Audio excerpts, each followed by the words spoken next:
من الشيطان الرجيم. بسم الله الرحمن الرحيم. إن الحمد لله نحمده ونستعينه ونستعليه ونعوذ بالله من شرور أنفسنا وسيئات أعمالنا. من يهديه الله فهو المهتدي ومن يضلل فلا هادي له. وأشهد أن لا إله إلا الله وحده لا شريك له وأشهد أن محمدا عبده ورسوله. أما بعد عباد الله، اعلموا أن أصدق الحديث كتاب الله وخير الهدي هدي محمد صلى الله عليه وسلم وشر الأمور محدثاتها وكل محدثة بدعة وكل بدعة ضلالة. أجرنا الله تعالى من البدع آمين. قال الله تعالى: يا أيها الناس اتقوا ربكم الذي خلقكم من نفس واحدة وخلق منها زوجها وبث منهما رجالا كثيرا ونساء واتقوا الله الذي تساءلون به والأرحام إن الله كان عليكم رقيبا. يا أيها الذين آمنوا اتقوا الله وقولوا قولا سديدا يغفر لكم أعمالكم ويغفر لكم ذنوبكم ومن يطع الله ورسوله فقد فاز فوزا عظيما. يا أيها الذين آمنوا اتقوا الله حق تقاته ولا تموتن إلا وأنتم مسلمون. بعد مسلمون سقوما بجمل با منا تفسير كونتينيلان تفسير منا بسورة البقرة بآية كما آية مغان عن اللولو لو من تنبتنا آية كما آية مغان نان ولا كران. Bon, ngoy mu événement tu molati abenta mol bi prépare la hiji to sapelu ma mol bi prépare la hijuma. Donc wo hijiru ni ayo men be jinari ni konko ibe kumala hijo lema bi ta mu hijo histoire olati ni game ko alal afu walillahi ala nasi hijjul bait lillahi ala nasi hijjul bait ko nimbatake levoirti khafatan ala ma khataka alama linga be ma wajibo tikira ala la mu hiji ubunjo mamuti ubungo histoire bi njinala wala labi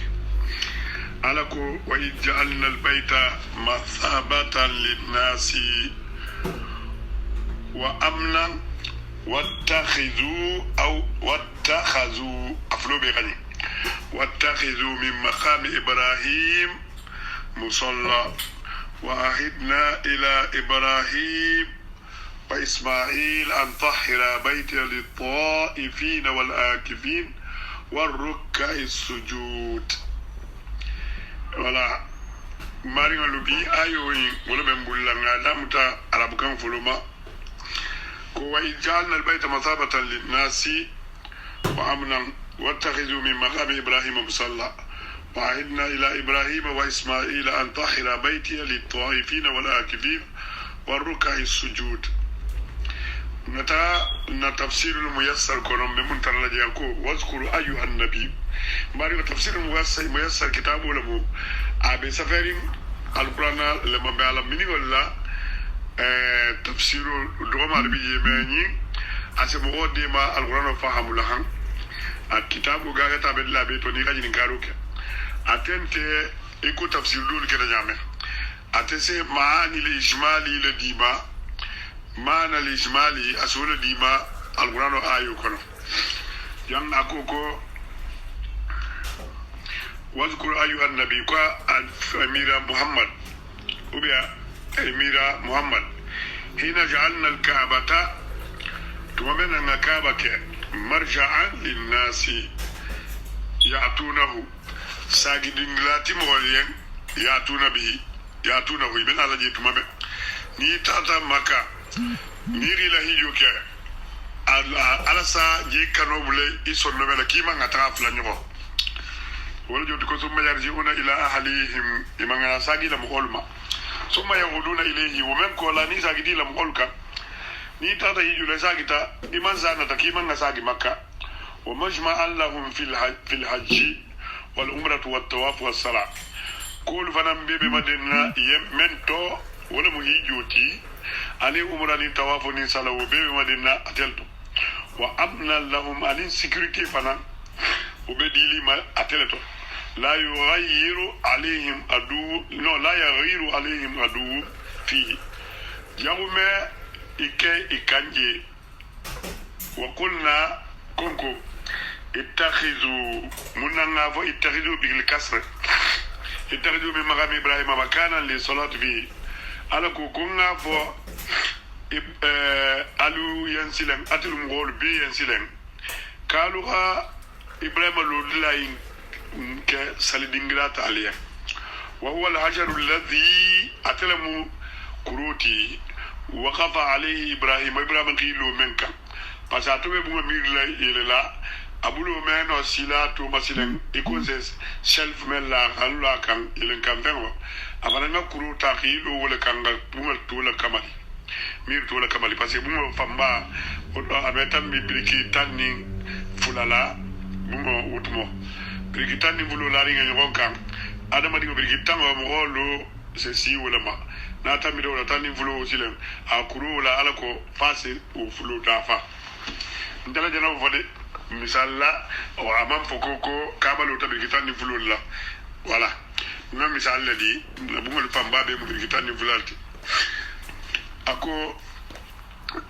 inna bina'ihi yabulu inna bina'ihi kabalo tumo wa awhayna ila ibrahim nawayu la jigi ibrahim ma wala joti wa ahidna ila nawayu la jiga ma wa ibni yanadin isma'il an tahira baiti kalu ganna mu seniya min kulli rijisin kosobe ma wadana sin anin noolum lil muta'abbidina fihi mu'min be batukela ay akono woliyan bi tawafu la hawla kaaba ma aw al i'tikafi fil masjid ubien i'tikafu la bisru kono wa salatu fihi anin salam nimmo ta de betali sabat la jamme suma guma biye iralo intenta folo ko ibe melano ba mingi be to bandi parfum biye je sumo be diari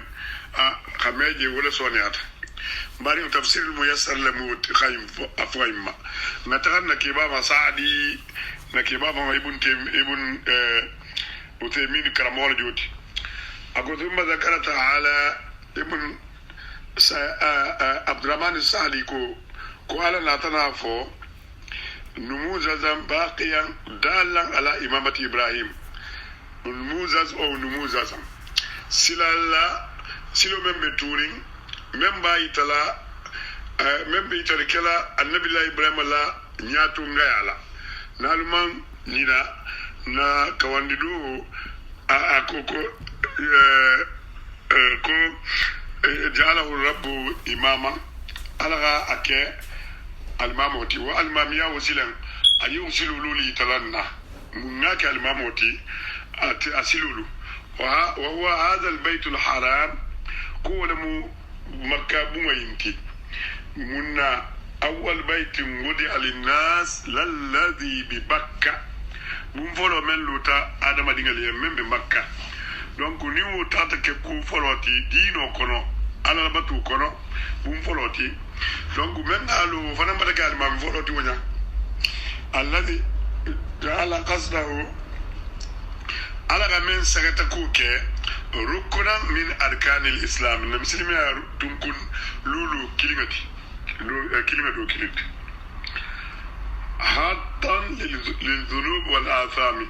men be junubul kula kadinubul la muy mogolma ani tinyar kulu tantan kulu وفيه من آثار الخليل وذريته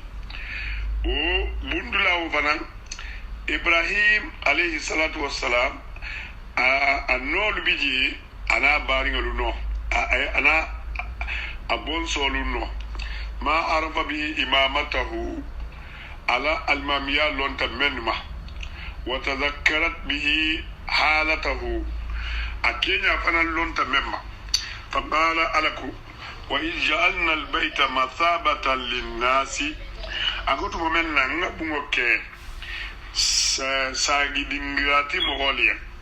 مرجعا ساقي دينغراتي يثوبون إليه على المدي أثاب يثيب ثوابا ثاب يثوب مثابة الأولى سا ونين سبقول نياكي مقول خامل كوبرا ينينديا دولالم وبين سرادلا وانت نيمو إيغا بوجامن جيلو غي متا إيمان أنتكيغا ساجي لحصول منافعهم الدينية والدنيوية alko dunia munafanga lu soto je ani alkiyama munafanga dunia munafanga be di tata je se dunia bebe tali la marchandise ulti ise marchandise traje menti iya iso sang igana uti ke munafala alkiyama ta munti iga tagai ala batu ala la farlu ga boy kunna iga batu membe ke bo baraju be soto ala bulu yataraddaduna ilayhi ala maninga be sagin na atelema ni nata sankuta falo rimuta imanga saki ugula gatla ira salulu lama koni mentata ikana saki je hansa lulu parce que la même mo ameta mi mo million fulala men asementa mo me sta 1 million saba donc ni ratu dunia be sagoto e mala tege mo million kilo mo wuli kilin khabo sati jamana wo jamana ni mo million kilo be ibe mo wuli kilin taala ni million fulala be be wulu fulala taala ni million tan be be wulu tan la taala abu nyaale wala wulta mo ma passé ala dina même foten mo wo meta makka na fulo bi bulla fero bi bulu ibanga ko la fala kibe sagi laje donc no keta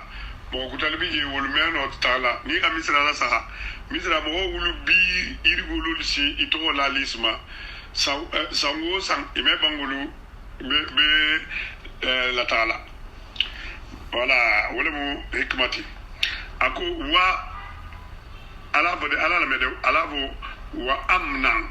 wa ukoto mundi wa ja'alahu amangake yala mala bait amnan dulati la mane adulati ni sita jamme ime silang bandinya ime silang moya membi atakela ime silang gernya ime silang kelenya ime silang nadinya min kulba nyama ya aman bihi kullu ahadin be sécurité soto jamme hatta al wahshu ham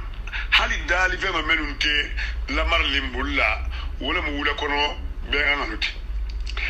wa hatta al jamadatu hali irulu fanan ala ga sécurité da bema kal ashiyari ko irulu fen yari ngalu ala ko yem ko ni tata hiyola ki kana irulu tegeji hali irulu ga sécurité soto lamento ولهذا كانوا في الجاهلية ولا عرب الترنترتلي إلى جاهلية تموتو على شركهم إني إلى فلانكفيا بما نيغامي على شركهم إني إلى فلانكفيا وكان يحترمونه إبي كابا يمونيالا أشد الاحترام بنيا بلا ويجد أحدهم قاتل أبيه إدو كلنسي فغلا ترى في الحرم حرم دلاكونو فلا يحيجه أما إكاكا كابا فغلا على أجسو مبا مكابا فغلا فلما جاء الإسلام كبير مسلمين نتسلم زاده هرمة وتعظيما مسلمين نتنا لولا وبنياكا أنيهم الهرم وكان وتشريفا وتكريما أني مرغنتيا نين بنياكا واتخذوا من مقام إبراهيم مصلى موفنان كتم بارينو كو يحتمل أن يكون المراد بذلك كو possibilité لمو ولا نينغاكي المقام المعروف الذي قد جعل الآن aseno kela nyabe makam menna wunya ni ri nyala dunga kono a glace la annabi allah ibrahim sin kono ningalu no isa jije wo makam ko c'est possible ay bolama muqabil babil kaaba mem nyati nimba kaaba dunda wa anna al murada bi hada aman seno kela ka koto rakata at-tawaf tawafu lo men kala je wunya aseno kela wuti yustahabu an takuna khalfa maqam ibrahim kul makanu tale irakiya maqam ibrahim kuma wa alayhi jumhur mufassirin tafsiru kila famma be nyana men foy bebe nonne wa yutamal ko c'est possibilité fando biye aseno kela an yakuna al maqam mufradan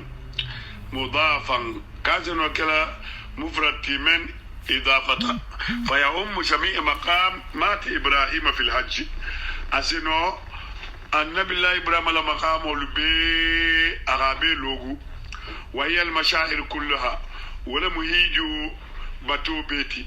من التوافي توافلا والسعي أن سعيولا والوقوف أن اللولا كابا بعرفة أن اللولا عرفة لو ومزدلفة أن مزدلفة والرمي الجمار أن كرول سيدار مبونغو منا والنهر أن لا ينفعوا به أبي إتركوكو أسنو كلاوتي وغير ذلك من أفعال الحج كان وتنولا هيجو بارولا من فو نكمو إنكونا فيكون معنى قوله أو تموسلن على لا فو مصلى وكتو سناك منتي أي معبدا بتدلاتي أي اقتدوا به في شعائر الحج قالوا إياها النبي الله إبراهيم لا ألا هيجو بطول له ولعل هذا المعنى أقول تمولو ينكتو ولعل هذا المعنى تمولو ينكتو أولى أقول هولما لدخول المعنى الأول فيه منا فسيمانا فلو من فوتا وبدون لا ينكونو واحتمال اللفظ له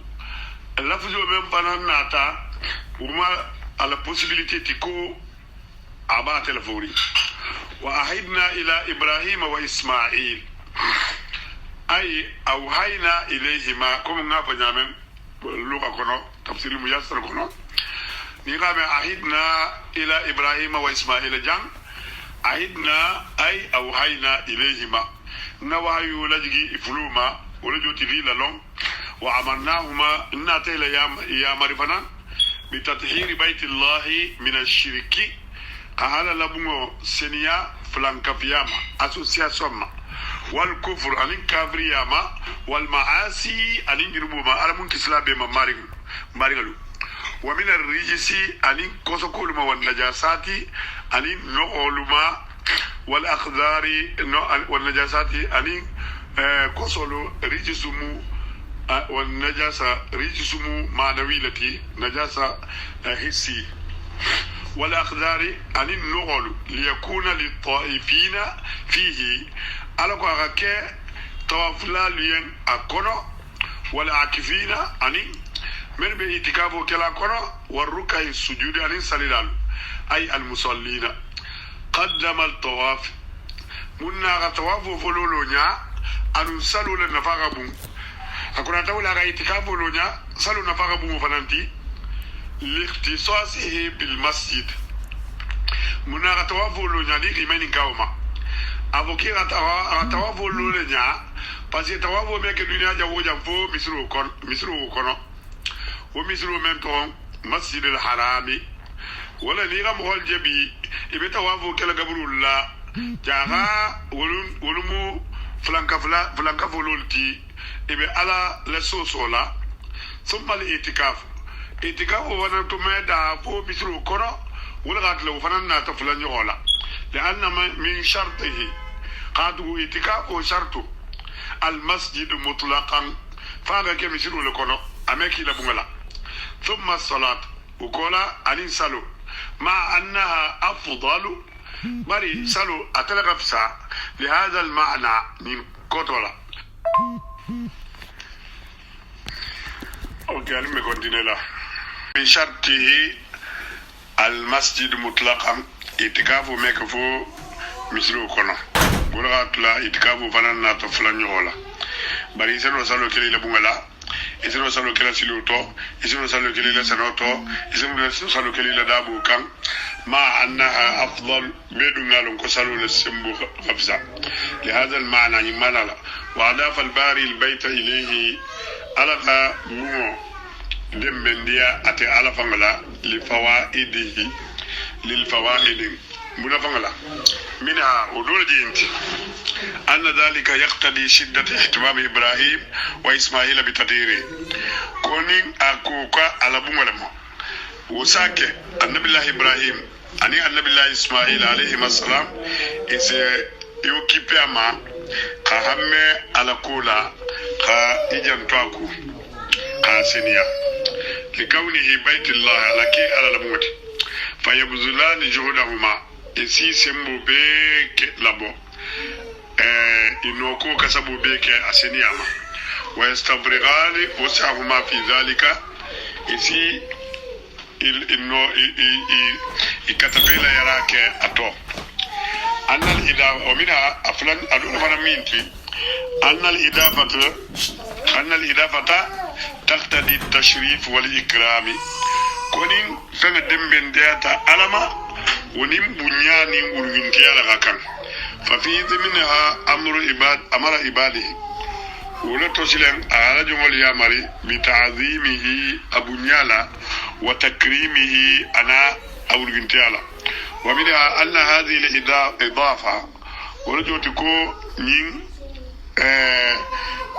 دمنياو هي السبب الجاذب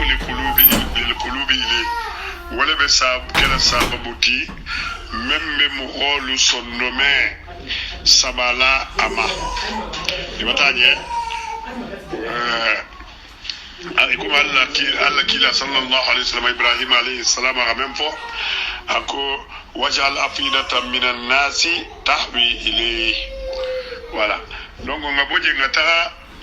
ko margira mohol sonnume kano la tadi ngabo ngata surat nakiba tantawi la tafsir min al-wasit ako wajalna bimana sayyarna muna mbembe vola parce que na tafsiru lughawi lamu istinbati lamu fiqhi lamu أخذي لمقابلهم وجعلنا بمعنى سيرنا ناكي أبو توبالي على كاكي توتي وبيان غابو نينتو كاكي انت والبيت مو نيكو كو سيرنا ولدو تيا 30 بطلاتي ناكي بطلاتي والبيت مو المقصود به الكعبة على نجينا بمهمة ولا مكابتي بمكتانته إذ غلب استعمال البيت فيها حتى صار اسما لها منا باسيك بيدا دلتين لها بيت حتى تكات فانتوات نيكو سلمكو البيت مكة إبادة نكوا إجات لما ومثابة للناس مثابة مرجعا للناس ساقي دنجلاتي موليا يرجعون إليه بساق لا ما من كل جانب قبو دنيا تنكم بيلا وهو مصدر ميمي من ثاب القوم إلى المكان من ثاب القوم إلى المكان مقول ساق تدلاتو رجعوا إليه فهم يثوبون إليه ثوبا وثوبانا البتا جمباري ولو ينين ثواب تكلمت يذهبون إليه ثوبا وثوبانا إبه نالاما ساقي دلاتي أو مؤذن لهم أكتا تنغري دلاتي يلجئون إليه إبه تعالى جمعتا تنغري نيني أو موضع ثواب وبين أتاك بلا ينين لا فنان دلاتي يثابون على من بين دوكو يثوبون جن يثابون ثواب في المضارع لو يثابتي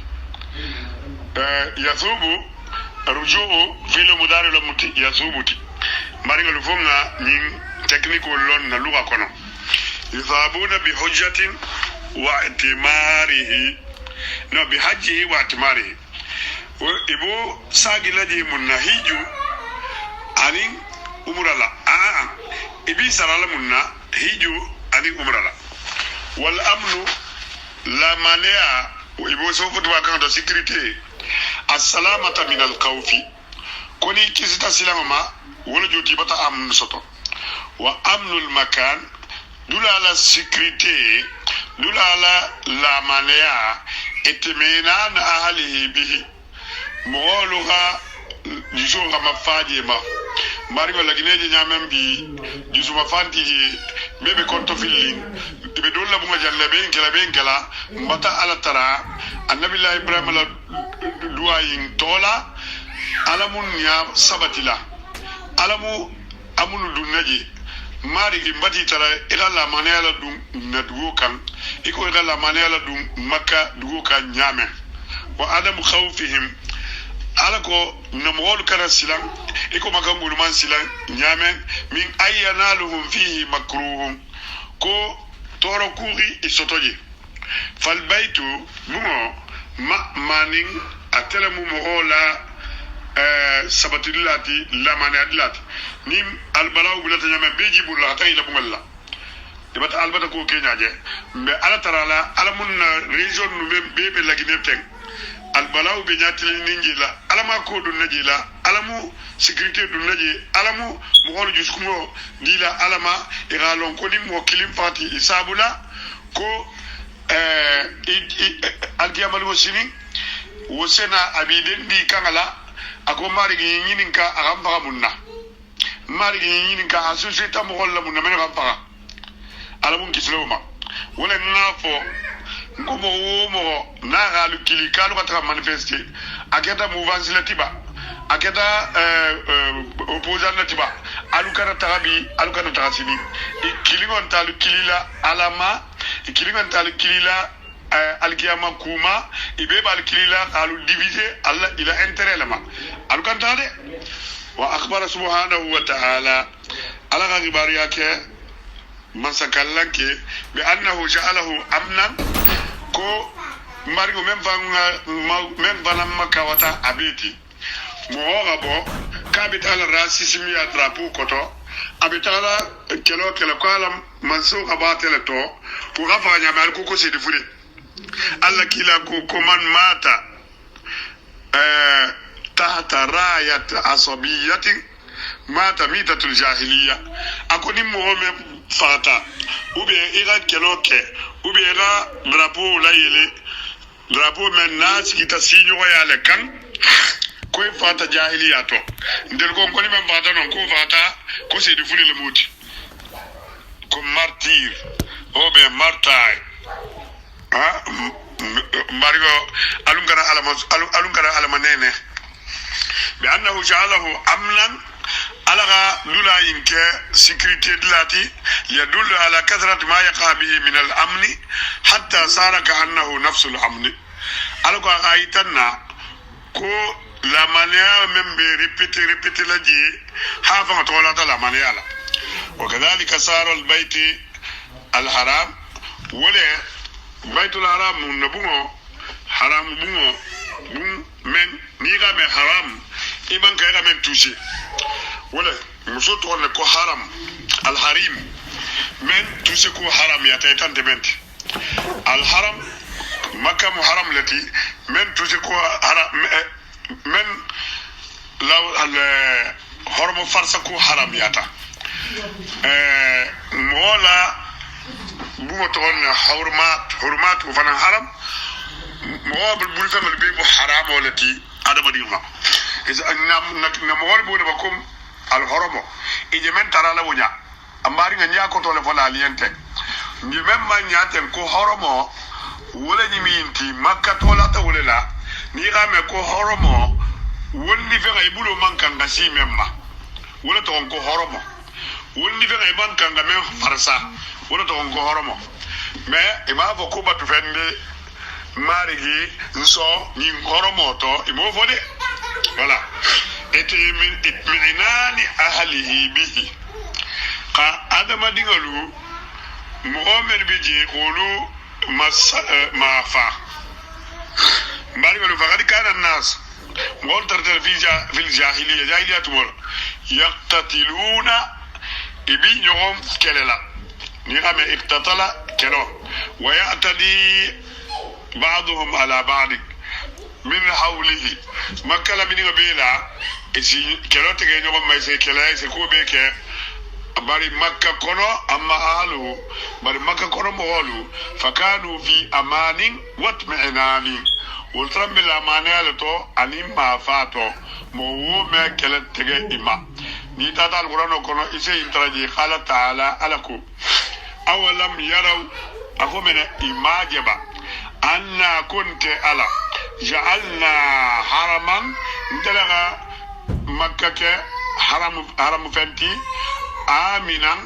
لا مانع التي ويتخطف الناس من حولهم ومكة كنهم هولو يبقوا كتلو جسو نولتي ولا منغلا ما مغمسي تلما وقال تعالى على منكو فيه آيات أقول كما نقول بيجي بينات من بلان كرماري ودو منتي مقام إبراهيم مقام ولا موتي الولي على موتي ومن دخله كوني من دونتا مكة نو كان آمنا إتبتا لامانيا سوتو إتبتا سكريتي سوتو إتبتا مرافا سوتو وقد أقرت تعاليم الإسلام هذه الغربة نبينو قا نين الهرمو لا سبتيله قا على توجي على وجه تونياما لا يضيع حقا حقه ما يببجي ولا يعطل حدا حد فنمبوكو ما تياجب وزادت في تكريمه وتشريفه أغدولا على ورنتينا بنياكا بأن جعلت الحج إليه فريضة أغفهجو كفرلوتي يكونه على كل قادر عليها نمو نتهجولا قال الإمام ابن كثير كو جاني مسيلا على كتابه فاما موكوتا جنالكم فوتي ومضمون ما فسر به العلماء هذه الآية كنا كرمولو فما بيغا آيو ينفسر منا على نينيكم منتي أن الله تعالى قال يذكر شرف البيت أبيبو إنه رنتيال فلا وما جعله موصوفا به شرعا أنا غامرا كتمنا سريانا وقدرا أنين لودلا من كونه مثابة للناس على كي مولو ساجين بلاتي أي جعله محلا أراك دينغراتي تشتاق إليه الأرواح نيلوسي جمم مكان وتحن إليه جمن لغوسي متى ولا تقضي منه وطرا مو فا مكلا ولا جوتي مو مكة ديفورسي ني تاتاجي إبا ساقي للاما ديفورس لم قضى منه وطرا ألكو ولما قضى زيد منها وطرا تمام نجيرها مسو ديفورسي دونك مكة توتي ني تاتا مكة إمات ديفورسي فيو ولو ترددت إليه حالني آدم لغل ساقي تاما في كل عام سوزنا استجابة من الله على لكيلو لمتولا ولا جوتي لبيك اللهم لبيك للدعاء ولما قضى منها وطرا ولا بأنه جعله أمنا من دخله أمن ولو كان قد فعل ما فعل على سبحانه وتعالى مكة كي دولا التي نيسي كانوبي جمع متلا نيبي جمع كانوبي متلا فجعل النبي الله إبراهيم على الدعاء ولا صلاة فجعل أفئدة من الناس كوي مهول ني كي يسونم مهول سونم كي تهوي إليهم أبيجي كانولا ويصفه تعالى بأنه جعله أمنا كو ألغا أمغان كتكابتا كي سكريتي دلاتي من دغله نمن ننتجي أمنا ita bata sécurité soto ibata la maniya soto walau kana qad fa'ala ma fa'ala hal ibtinyaru ke thumma dakhalahu kana amina ni kurata tinyaru ke la ibn taji fanni mambo ti mutala fanni mambo isi bako rombando to bare makadu ndala ni ita fi hansan keme mo wonte tala atari la boji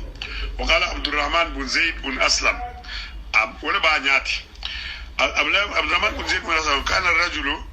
أكو كي ترتله يلقى قاتل أبيه وأخيه أسبابا أنا تاتا وبيا بارينو فخلاص فيه مكة كنو فلا يعرض له أمينياتي أما إنياتي لا رزامو أما كمالا فما أسامو كنو هاغلو واتخذوا من مقام إبراهيم مصلى الاتخاذ مبارك اتخاذ منتي الجعل تقول اتخذت فلانا صديقا أي جعلته صديقا نا أكي نكا في خوتي ولتون اتخذ سورة وجوتا أكي والمقام في اللغة مقام عرب كنتو موضع القدمين سيولو لودولا من قام يقوم أتاتا قام يقوم ومقام إبراهيم على مقام ودمومتي هو الحجر الذي أتلم كروتي كان إبراهيم يقوم عليه إبراهيم ترنسيلو كرومن كان عند بناء الكعبة بكعبة لولت مومن لما ارتفع الجدار مومننا مير جانيا تابلو منو سلام وهو على المشهور ولم فسره لون ليباتي تحت المصلى المعروف الآن بهذا الاسم أتلم لون تفنان سليلا كوتو نيبي سلا أركم فلو سلا مقام إبراهيم وماذا اتخاذ مسلا منه قام واتخذوا من مقام إبراهيم مسلا وكذا مندي القصد إلى الصلاة عنده نيكولات إلى طواف لغا تغادي إلى أركم فلو سلي فقد ورد في الحديث الصحيح الذي رواه الإمام مسلم عن جابر بن عبد الله أن رسول الله صلى الله عليه وسلم إن أتى جابر بن عبد الله ما كوكيلا صلى الله عليه وسلم طاف بالبيت على طوافك كابلا سبعا كنيا ورولا وصلى خلف المقام ركعتين أتى مقام كوما على ركعة فلسلجي ومن العلماء من كرمه البيجي منه فسر مقام إبراهيم بالمسجد الحرام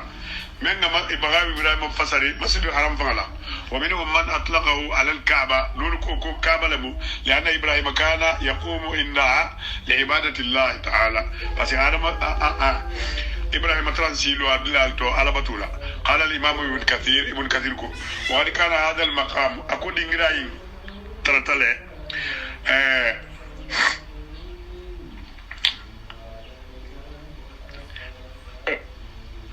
أي الحجر الذي يسمى مقام إبراهيم يذكر من مقام إبراهيم ملصقا بجدار الكعبة كاتم من نطرين كعبة بندال كعبة ميرلا أترم مصوبالا قديما ومكانه معروف اليوم إلى جانب الباب مما يلي الحجر على يمين الداخل من الباب في البقعة المستقلة هناك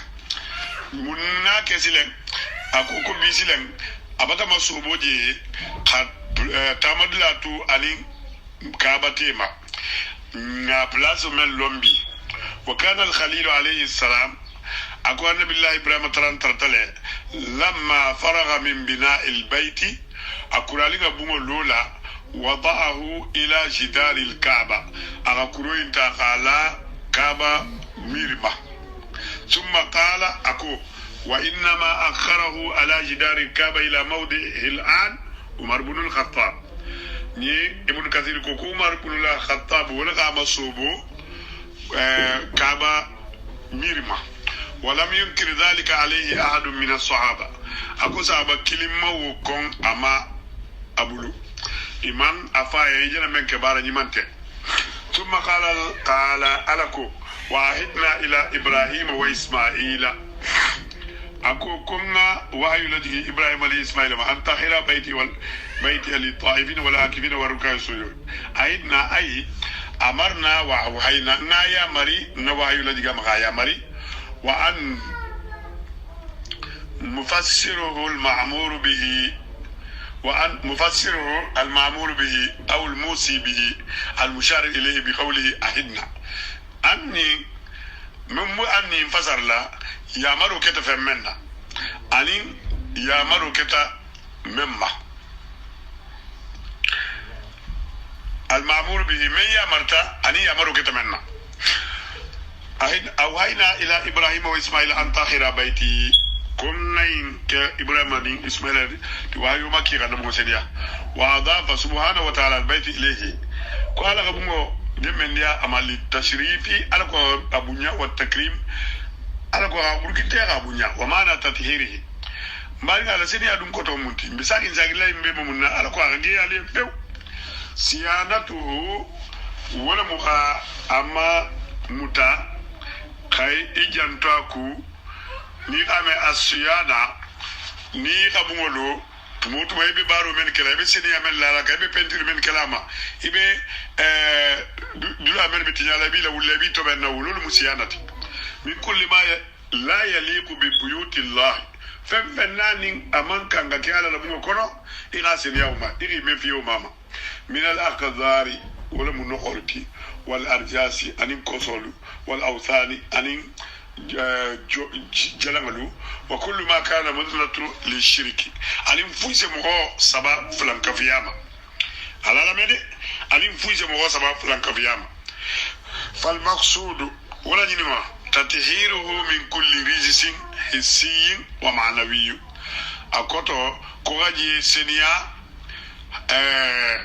فلان كفيا عن النوم أبيل يوتي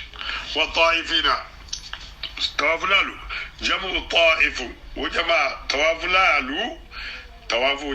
توافلا جمع الموت من طاف يطوف طوفا أو طوافا إذا دار حول الشيء والنيغي من فنلا إذا أقول مكتاب والمراد بهم ينموتيا المتقربون إلى الله بالطواف حول الكعبة من غيفا مسوتيا على البطولة خكابل مني والآكفين جمع آكفين نرام آكفون من أكف على الشيء أكوفا إذا يبلو كفنما قيدنا لا إمي بوجي إمي بلا إذا قام عليه ملازما له نيتو تاتلاتو إمي بوجي والمراد بهم على دم بجون مجم المقيمون في الحرم بقصد الإبادة من بلا وتل تلاجي قطعت لفلك حرم كونو باتو درون كما إمام ومتا جوجا ويدخل في العبادة مدارسة العلوم الدينية وباتو فنا منسدو أكونو كرمو أدو باتا مجلس وزيجي إيه تلسكي ودافع إفادن إلى كتابه أبي فسر لا القرآن ولا مبافيك علمبا إيه كرمو فيه وفنا مو باتولتي وما يساعد على فهمها أني من سيدي ما إلى الدين أو لومولا والركع السجود ركع السجود دم من تنباري ولو الركع جمع الراكع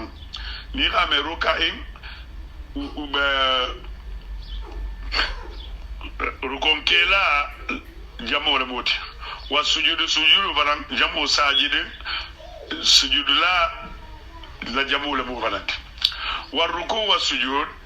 الركع والسجود من هيئات الصلاة وأركانها أمسلو كينيا دولتي أنا ركنو فمانا والركع والسجود ولجوتي مانا ركع والسجود المصلون صلى على الموت من إطلاق الجزء على الكل نو من إطلاق الجزء على الكل فالآية الكريمة مارين أن الآية إنسلام جمعت أصناف العابدين في البيت الحرام أغا باتو كيلالو غروبو بي فولا نينكونو قامدين وهم الطائفون ولو المتوافلات وإن لم يكونوا مقيمين هل من تاك سبتلاتي كمان ياتون لحج أو أمرة ثم ينصرفون يكون مغمر بنا لهيجولا ابن على هيجولا ابن على توافولا أبرئ نوبا تغساجي ولا عاكفون العاكفون دمونتي الذين يقيمون في الحرم بقصد الإكثار من الإبادة في المسجد الحرام wolum mogololti men bi sabatila haramo kono ala ko yabatula siya mislu kono Allahu akbar wal musalluna sallalu يتقربون إلى الله بالصلوات ولبي ما سوتي على الذي يصلوا الله سواء أكانت فرائض أو نوافل أم نوافل وهذا كفرلوتي أو بين نافلوتي مارين ومنا ولم يعتفوا السجود على الركع لأن الوصفين متلازمان منا ما هو الركع والسجود أقول هو الركع السجود أمان أتفو كمنا لأن الوصفين قاتوا ما نقول فلولو متلازماني إبينيهم بله إما فتن ولو أتفا ناغاك أتفو تنو لتوهم أنهما وصفان مفترقان وتم مغسى ميرا كما نكتو لميتي منونتي إنيهم بلو وتم أمينو فصل لفنان سلو فنانا قال الله تعالى ألكم وإذ جعلنا البيت يعني الكعبة ngana na keba ma albagawi tumo don badan na wala tama bi tuma kutan se continue aya kili ngay masabatan linnasi marja'an lahum aqala ku marja'an lahum qala al-mujahid wa sa'id bin jubair ya'tuna ilayhi min kulli janibin wa yahujuna ibna la dunya tunkunna no bela irahiji wa qala ibn abbas radiyallahu anhuma ibn abbas ko ni kame anhuma wala jota baba tumu muslimoti wala joti ko yamfa ani ababa ma ni kame anhu ashabahuma radiyallahu anhu wa baba 30 muslimati wa baba fana udmen di no manna baba nyala mu'adhan wa malja'an wala mun fo ibn abbas ko mun fo tangajini lati anin sagata lati وقال قتادة وإكرمة مجمعا بما دندلا وأمنا أي مأمنا يأمنون فيه من إيذاء المشركين مارين غير دولو لتفسير تا إذا زيادة دو ترى أتابلو أغامن لا دول تاك نينكو كو مأمنا sécurité de lati la manade lati yamununa fihi ibe la manade sotlamento min idha al mushrikina mushrikun wala torama fa innahum ma kanu yata'arraduna li ahli makkah parce que mushrikun altramme ike makkah ngolu kan surtout ni be haramula wa yaquluna isatra kila sallallahu alaihi wasallam atram utmo yangato be bakan ala luma barna ta haramula isaje hatuji hum ahlullahi isafula kafiru lolu moti me transe mun fo makka ngolu isafahum ahlullah ko Allah mo lolu moti wa yata'arraduna liman hawlahu asi itim oluma men bala mini wala be men ba kono me fanga ni tan suratul ankabut aw lam yaraw anna ja'alna haraman aminan wa yatakhattafu an-nas min hawlihi mbato fasarnu mariyo ngana hadiso imako akhbarna abdullah الواحد المليهي أخبرنا أحمد بن عبد الله النعيمي نتا أخبرنا خسيا عن ابن عباس حبيب ولا جننا كاتب ابن عباس رضي الله عنه معلوم ينبر قال رسول الله صلى الله عليه وسلم يوم فتح مكة قال لك لا فتح مكة إن هذا البلد كوبوي دوي حرمه الله يوم خلق السماوات والأرض قال بتا أمتنغا قال حرام يا ورجوتك أكي حرم دلاتي كباغ الدنيا دالما فهو حرام بحرمة الله إلى يوم القيامة أتي كلو بحرام يا لنجي أمو حرام ولتي هن القيامة لغو بس على الغالة حرام يا لا يعدل شوكه أيرو ما تجي ولا ينفر سيده إما أدالي فنبا ولجو دي كونوبي على دومونينا لا إما على باكو برو كتلا ساكو بريخا أبونغا بغا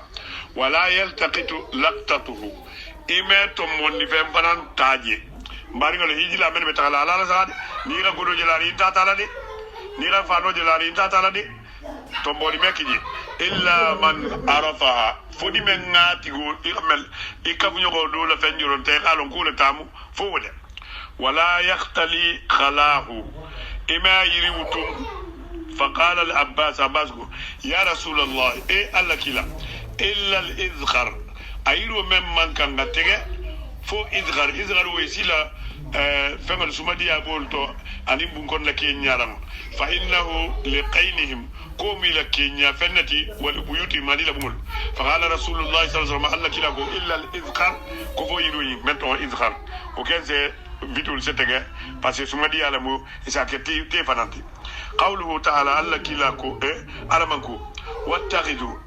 قرأ نافع بن عامر بفتح الخاء على الخبر واتخذوا ولن تما كرنا لي نافع لي مكاسب واتخذوا أسف واتخذوا أتكاين كران كو مو أبتك خبروت ليغا كران كسرلا ولجوتي أفيل الأمر الموتي. وقرأ الباقون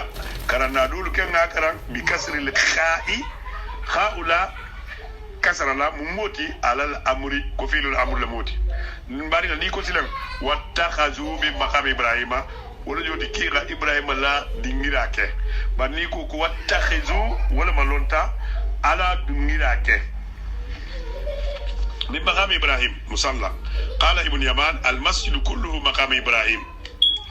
ابن يمان كو مصر به مقام إبراهيم رتي. وقال إبراهيم النخعي كو الحرم كله مقام وفق كو مصر درونت ده حرم فنم به مقام إبراهيم. وقيل أراد بمقام إبراهيم لولو فنم كو كا أنيالتا مقام إبراهيم منا جميع مشاهد الحج هيجو باتو كينيا به مثل عرفة هيجو باتو دكيلان به مثل عرفة ومزدلفة مشاهد المشاهد. والصحيح même mutonyati bebe de mbulu be kele memma anna maqam ibrahim ko maqam ibrahim yi wal hajaru alladhi fi al masjid yusalli ilayhi al a'imma fi al masjid akuro men zo kono al ma'mur shilu men dafe fasali وذلك الحجر الذي قام عليه إبراهيم غيلو يرو من كرو من كان عند بناء البيت بيت المؤمنون. وقيل إكو كان أثر أصابع رجليه بيت قاسم كنو نيغو نوترام بلانكر مارينجي فاندرس من كثرة المسيح بالأيدي أنا تنا بو خايفاشي بلو لا ما هو سيامغلا. قال قتادة ومقاتل والسدي أمروا بالصلاة عند مقام إبراهيم. يا مرتلك إلى صلي مقام إبراهيم ولم يؤمروا بمسيحه وتقبيله بري من يامري أما سمو نامتولا بري مهول باكرا anyway. أخبرنا الواحد قال عمر بن الخطاب رضي الله عنه عمر بن الخطاب كو ونمو أثر التي أكو وافقت. قال عمر بن الخطاب وافقت الله في ثلاث أكون على بن يغيا كو سبلا أو وافقني ربي في ثلاث وبي على بن يغيا كو سبلا. قلت يا رسول الله لو اتخذت مقام إبراهيم مصلى كوكو إبراهيم علينا مقام إبراهيم كسلاتي فأنزل الله تعالى واتخذوا من مقام إبراهيم مصلى على نتنا لديك كي آيولا. وقلت يا رسول الله يدخل عليك البر والفاجر أكو كلا كلا مغنيما نمو كربر بيبي دوني تكا فلو أمرت أمهات المؤمنين بالإجابة حلقا نالو يا مري إجابة لا ولا مكيلا مسولتي. فأنزل الله عز وجل آية الإجابة ألقى آية التي مما فر مسولي كي إجابة. وقال أكو قال وبلغني معاتبة النبي صلى الله عليه وسلم بعد نسائه كو أني سيتا ما كو كيلا لمسود البا جرجلا فدخلت عليهن ننتول كان فقلت لهن كويا إن انتهينا نالماتو أو لا يبدلنه الله خيرا منكن نالماتو على أبيان على أنما فلم مسلمين في سالتي. فأنزل الله تعالى أسى ربه أكو على نتناي آيو لدي نينغدي عليهم إن تلغ كنا ننكلا قلبلا أن يبدله أزواجا خيرا من كنا كاغا المفلي عليهم مسلمين في سالتي. التحريم وروى محمد بن إسماعيل أيضا عن أمرو بن عوف عن هاشم بن حميد رضي الله عن أنس رضي الله عنه قال عمر رضي الله عنه عمر وافقت ربي في 3 مساجات. وأما بدأ قصة ماري مانغنا نمر فونا لربسي يعني لربسوتيا نانا كم ولا بنقيسو يمسلم مو فما قيسو ولا ولتمما. وأما بدأ قصة المقام لقيسو فقد روى سعيد بن جبير عن ابن عباس رضي الله عنهما قال كما واسكو لما أتى إبراهيم عليه السلام بإسماعيل وهاجر وودعهما بمكة تمامنا إبراهيم عليه السلام أنا دينا إسماعيل عليه السلام ناناتي مكة أريتوجي وعدت على ذلك مدة يتودي واتسياما أماناجي ودجل على الجرهميون قبيلة جرهم لنا تنا سي إدافعي وتزوج إسماعيل منهم إسماعيل بي يمسودو فتو إمرام يمسودو فتو وماتت هاجر فاتا ألم ينفع لما واستأذن إبراهيم سارة إبراهيم أغا نينين سارة لا كو غدي نعم كابتالا أن يأتي هاجر كاغتا هاجر لا فأذنت له أديتاما وشرطت عليه ألا ينزل كبري كو إكنا ميجيلي فقدم إبراهيم مكة إبراهيم نات مكة مفايم كنت غير تغيي دورون غير زاكي وقد ماتت هاجر إبراهيم نارينغا غاتر هاجر بطبقة فذهب إلى بيت إسماعيل أترت إسماعيل للومة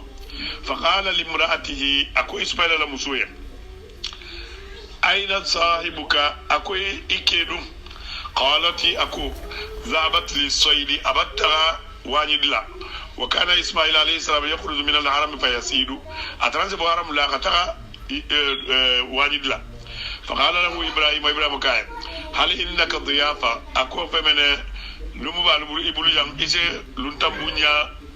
كمان ولا جوتي لنتم بنيا فم بيبلو قالت ليس عندي ضيافة أكو لنتم بنيا فم وانتم بليا وسألها عن عيشهم أغامين قالوا بلو يا مجان فقالت أكو نحن في ضيق وشدة كنت لبلوغ ولجا فشكت إليه أغايت لكسي كما ما كما فقال لها أكوا أيام إذا جاء زوجك النبي إبراهيم كوين كوني كيناتا فقرئيه السلام كويغا كنتم وقولي له إغافا فليغير أتبت بابه كان لبنداء مفلي فذهب إبراهيم تعدائم فجاء إسماعيل ناتا فوجد ريح أبيه بابا سمومه فقال أقول لامرأتي أمسوين هل جاءك أحد اسكي مغلونا ترى قالت أقول جاءني شيخ صفته كذا وكذا كبادو ناتا أبتنا فالمستخفة كالمستخفة بشعني يكون بغمين بسلنين على كوما قال أقول فما قال لك أغمون فيا قالت أكو قال اقرأي زوجك أكوكو إكي كنتم اقرأي زوجك بالسلام إكي كنتم وقولي له كيرا فاين فليغير أتبط بابه كاغل بندام فلي قال ذلك أبي أكو المنفاتي وقد أمرني أبتن يا مري أن أفارقك كني فتن كني ديفورسي parce muso memba ke wala la aba asobe ku kala kanta kala kara fatan alhiqi bi ahliki ka wa kutara matibula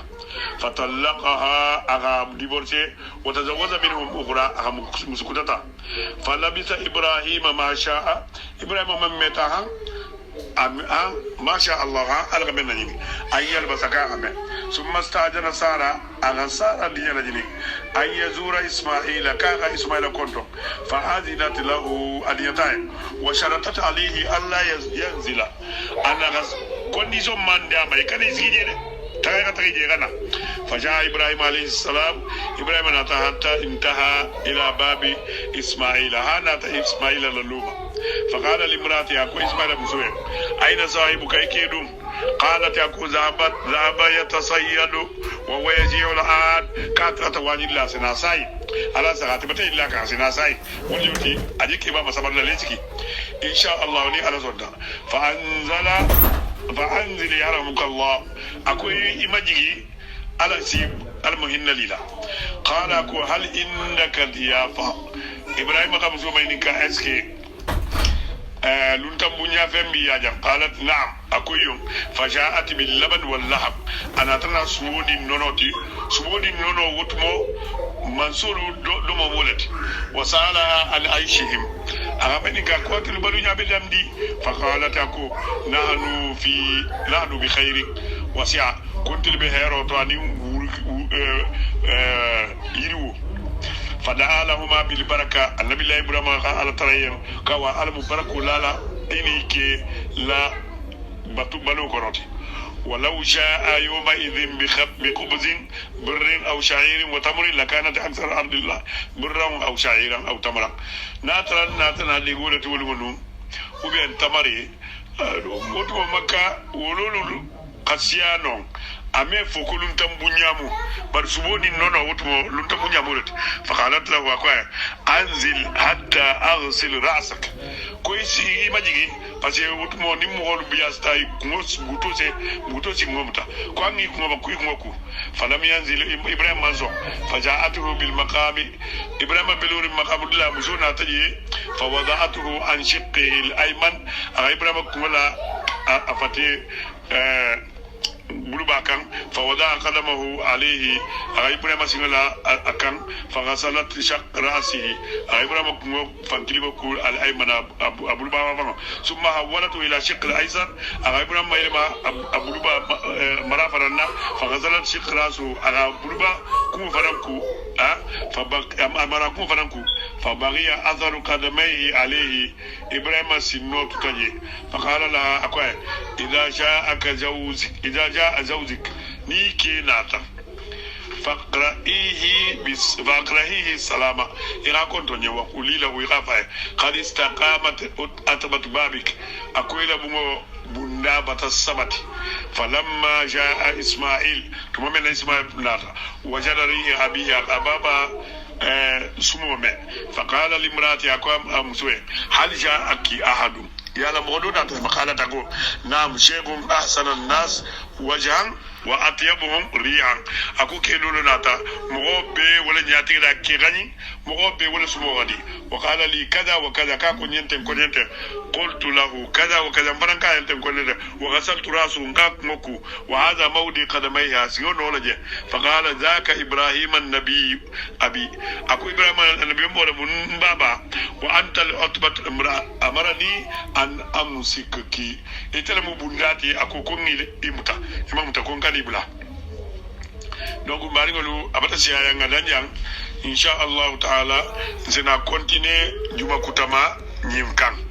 parce que nafa bala beinna allahumma ihdina fi man hadait wa afina fi man afait وتولنا فيمن توليت واصرف عنا شر ما قليت فإنك تقضي بالحق ولا يقضى عليك إنه لا يعز من عاديت ولا يذل من واليت تباركت وتعاليت اللهم ربنا لا تؤاخذنا إن نسينا واخطأنا ربنا ولا تحمل علينا إصرا كما حملته على الذين من قبلنا ربنا ولا تحملنا ما لا طاقة لنا به واعف عنا واغفر لنا وارحمنا أنت مولانا فانصرنا على القوم الكافرين بارك لكم